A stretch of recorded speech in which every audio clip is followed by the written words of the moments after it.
من حق الطفل أن يعيش حياة سعيدة مستقرة وهانئة، وأن يحظى بالتعليم اللازم في جو يسوده الحنان والأمن المعنوي والمادي. وخير ما يفعله بهاتين اليدين هو اللعب، فقط اللعب، لأنه طفل. لكن كثيرا من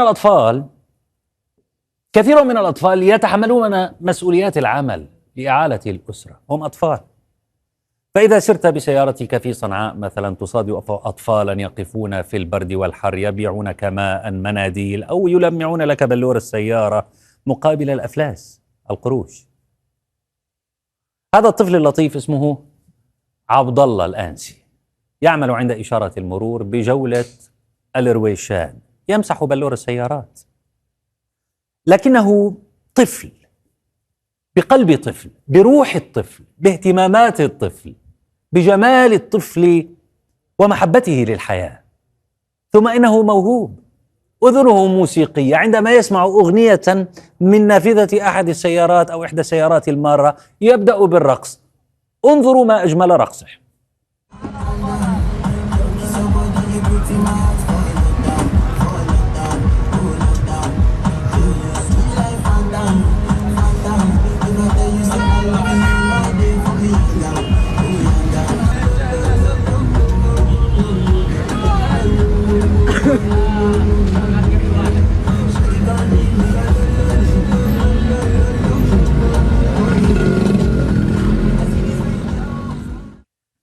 ليست الأغنية الوحيدة التي يجيد الرقص عليها، تعابير وجهه توحي بالفرح، بالرقص أحيانا. انظروا إليه.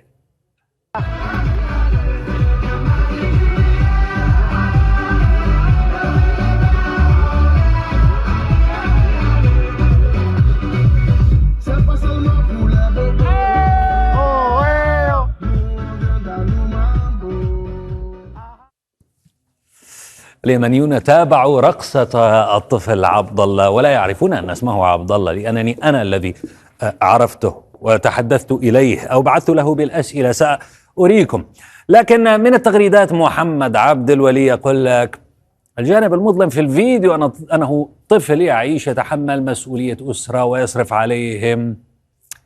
الله ينتقم من كل ظالم وصلنا هذه الحالة وضيع الطفولة وضيع شبابنا.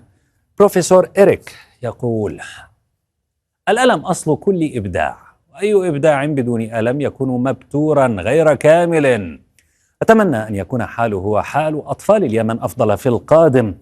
روان العزام قالت: ونحن نحب الحياة إذا ما استطعنا إليها سبيلا. طفل بريء يؤدي حركات لطيفة منسجمة مع الإيقاع، ينبع الإبداع من عمق المعاناة. الله يكون بعونه لما بيكبر ويستوعب الحياة والمسؤولية وما تمر به بلاده.